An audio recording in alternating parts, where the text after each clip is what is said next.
all military commanders who support BBM in the main event will not be allowed entry to the USA. In the event na EDSA 1 Part 2, lipad, takas sa USA, you will be intercepted and you will not be allowed entry. Balik kayo sa Pilipinas. Yay! Bitay kayo, bitay. Yari kayo, lahat kayo. All military commanders who support BBM. Why? Bakit ka ganon? Galit si Trump sa bangag. Nako mga kaibigan, haharangin sa airport.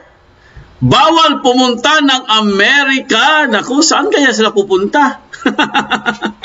Saan kaya sila pupulutin? Pag tumakas mga kaibigan, haharangin po sa airport. Nako. At hindi po makakapasok ng Amerika. I-deport sa Pilipinas. Okay, sino po? Sino po ito, guys? Ang sinasabi po dito ng Kapitan Dado, guys, ay galing po ito sa kanyang source, no? Ang kanyang source po ay A1 talaga, no? Ibig sabihin, matindi ang kanyang source. Ang sabi po, guys, pag itong sila Bangag at itong mga commander, no? AFP commanders na sumusuporta kay Bangag, bawal pong pumasok sa Amerika pag tumakas sila, guys.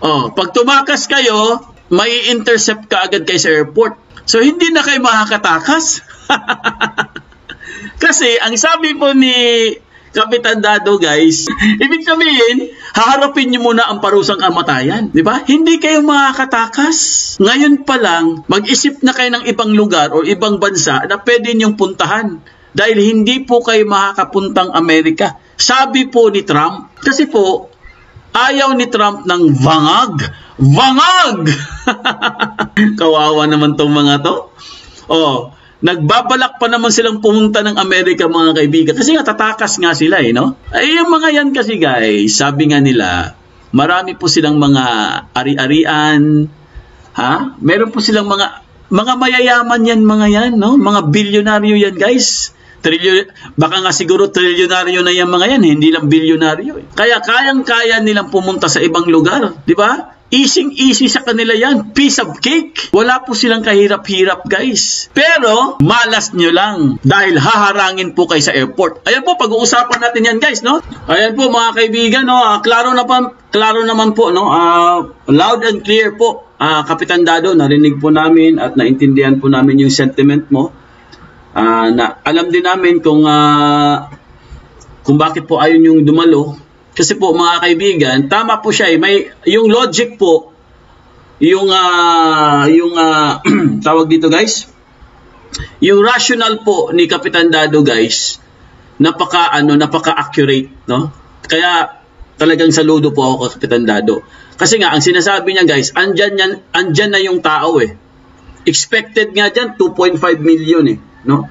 So, sa 2.5 million, guys, no, expected, no, sabihin lang natin, 2 million. Anong gagawin ng 2 million? Kumbaga, andyan na yung tao, eh. Sayang, no? So, nasasayangan po si Kapitan Dado, kaya naintindihan ko siya, guys, no? Wag po kayo mag-alala, Kapitan Dado, we are on the same page. Oo. Kaya nga, yun, eh. Kahit mag-rally pa na mag-rally dyan, kahit umabot pa ng milyon-milyon katao dyan, kung walang gagawin, wala din mangyayari. Diba? Anong sense? Kahit dumagsa pa ang tao, anong sense? Well, sabi nga nila, peace rally nga. Diba? Kapayapaan. Okay, andun na tayo, kapayapaan. Diba? Given na yan.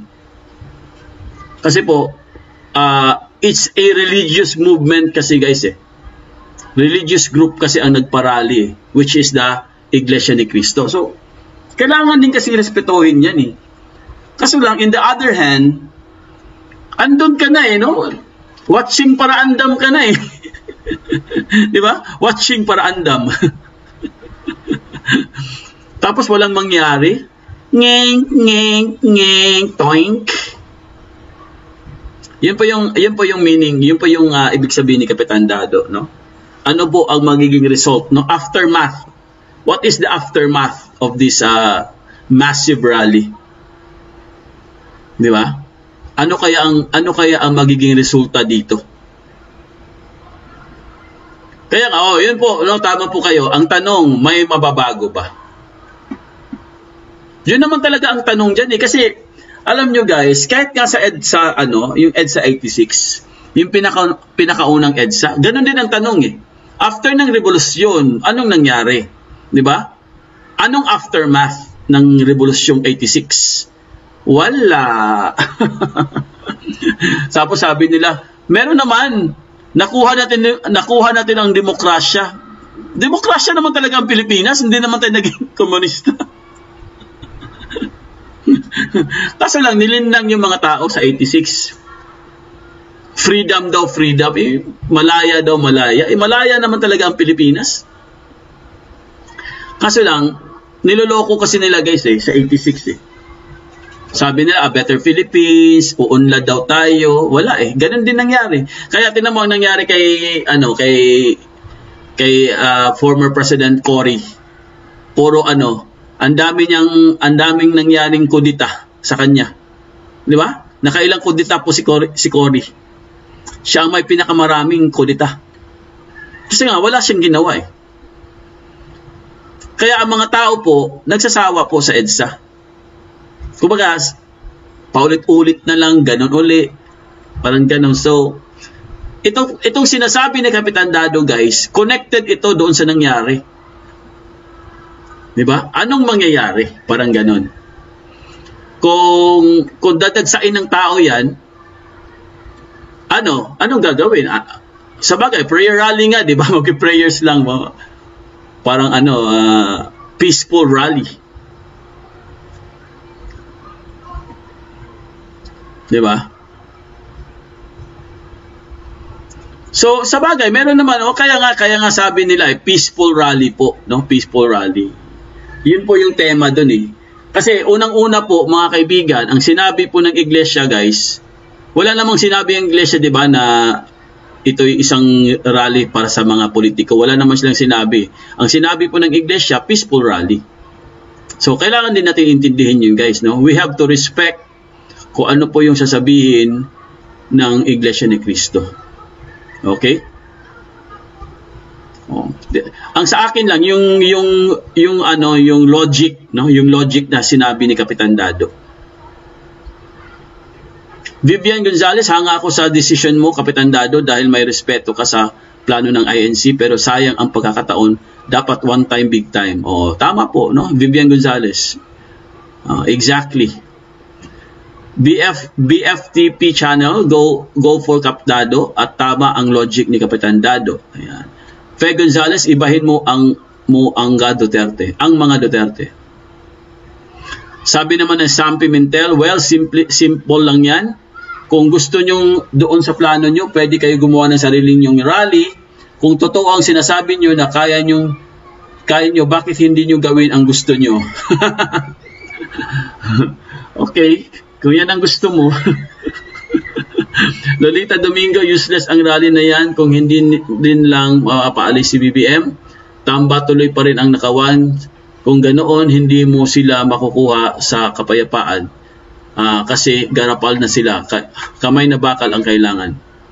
Aphrodisia Valoria, ang sinasabi kasi ng INC, mag-peace rally doon sa sinasabi ni BBM na huwag na ituloy ang impeachment ng VP. Yes, tama po kayo, Valoria. Leonardo Canoy, dapat may crucial plan na kaagad to take over, especially ang military. Mag-take over na kaagad. Romel Erames for injustice. Alejandro Almacen, ang delikado dyan sa 2028 presidential election, si Tambalos-los lang isa, i-print sa Comelec. Wala nang name, VP Sara. Dren Reyes, hindi gulo ang hangad sa rally. Tama po, hindi po gulo ang hangad sa rally. Peaceful rally nga Gallier Senior Valeroso, tama, anong mangyari sa pagkatapos ng rally? Tama si Kap Dado, anong objective ng rally? Dapat one time, big time.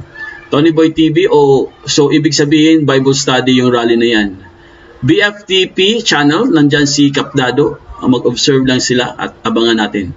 Reynaldo Prieto, after peaceful rally, what? Pinky TV, dapat si BBM pababain sa rally, yan, dapat ang Diretso People Power na yan. Kasi peace rally pero paano naman kung patuloy-tuloy pa rin ang korupsyon? Ayan. Ding Castillo, tama si Kapdado. PB Buenpod, mabuhay Kapdado. Catalina Castillo, Tambaluslos. Eli Amboy, opo, na-experience din ni Sir Dado ang ko. Kaya pabor ako sa plano niya. RevGov para mabago ang takbo ng Pilipinas.